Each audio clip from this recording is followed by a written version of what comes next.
Before I start this video, first off, it's about Johnny Depp. There's going to be details, so if you're not into Johnny, well, you might not enjoy it as much. Second, these are actual, real gummy bears. They've got sugar in them and whatever else is in gummy bears. I'm going to eat one. Opening it. Okay, now I'm going to put one in my coffee for good luck. Here we go. This year's from Time Out from October 11th, 2024, and this person says, I went to Johnny Depp's exhibit in Chelsea and felt like I was inside the actor's brain. Sounds good, man. That's kind of the image I was getting. Although the New York Post told us it was delusional. Let's just see about that. There we are. Honestly, looks pretty nice. So this is what people said was like cheap, just a bunch of props he threw out there. But you know what? I like it. Because most people put up their artwork, their painting, their sculpture, whatever it is, in isolation. Not everybody. There's other creative things like this out there. However, I think most of it is as is, the piece of art. This is like a room with all little trinkets and things you could explore. You could really take in the detail. I like the colors too. Kind of feels like you're walking out to a stage, but it also feels like you're inside someplace backstage at the same time. And I gotta mention, I've actually got a bachelor's in art, so, makes my opinion, I guess, slightly better. I mean, the degree's gotta be good for something, not good for making money. Alright, let's keep going. I don't know Johnny Depp, like most people on this planet. I've never met him, but a walk through his exhibit in Chelsea feels like a one-way conversation with the actor, him speaking to me, that is. Set up inside the Scarlet Leah building on 27th Street by the western edge of Manhattan, a bunch of stuff, as the expedition is called, looks and feels exactly like the personality that the award-winning actor has been broadcasting to the public since first landing onto the scene in Nightmare on Elm Street 4 decades ago. Sure, I'm going to say more recently. I mean, I was a kid when Johnny got started, but I'm going to guess he wasn't quite as artistic and musical. He was kind of acting in movies and, had his kind of pretty boy image. But I could be corrected. Maybe he was an artist all along. Expect a moody atmosphere and a space filled with dark-colored pieces and an eccentric mix of gothic elements, including loads of skulls that feel both edgy and artistic. Sounds about right. I haven't been there, but this is what I imagined. And it looks like that blue curtain there is from the room I just showed before, walking into this room. So it kind of looks like you're walking out on a stage. Here's another one. Almost feels like it's from like the Renaissance age, like 1500s or something. There's paint all over. There's some painter who's been there just drinking wine for like 3 weeks, just painting and painting walls and ceilings and shit. I like it, man.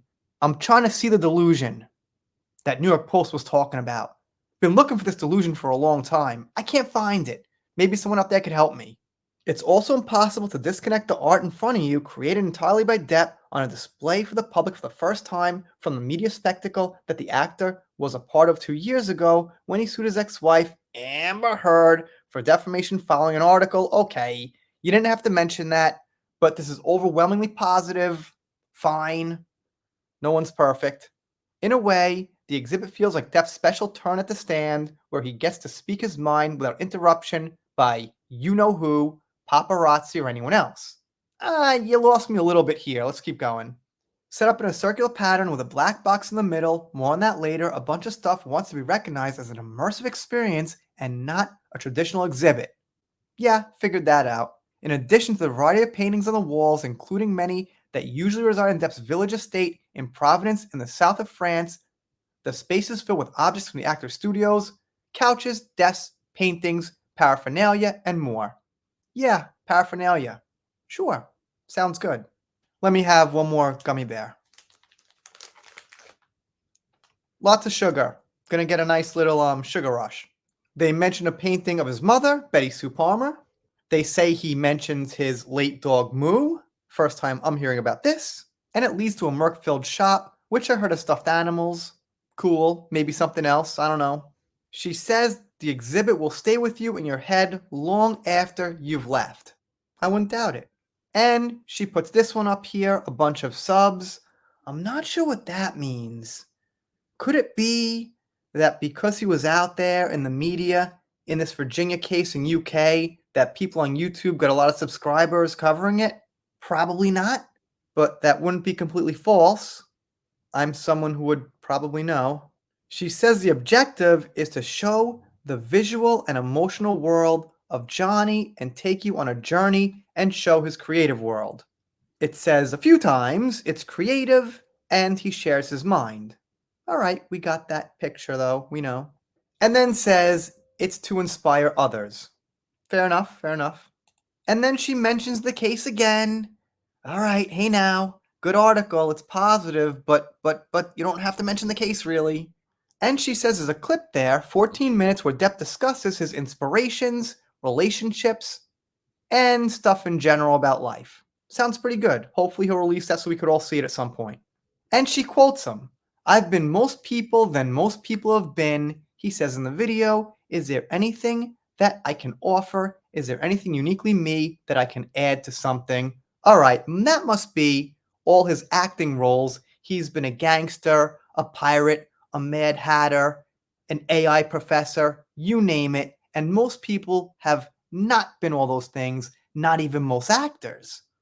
So yeah, that's an actually very good quote.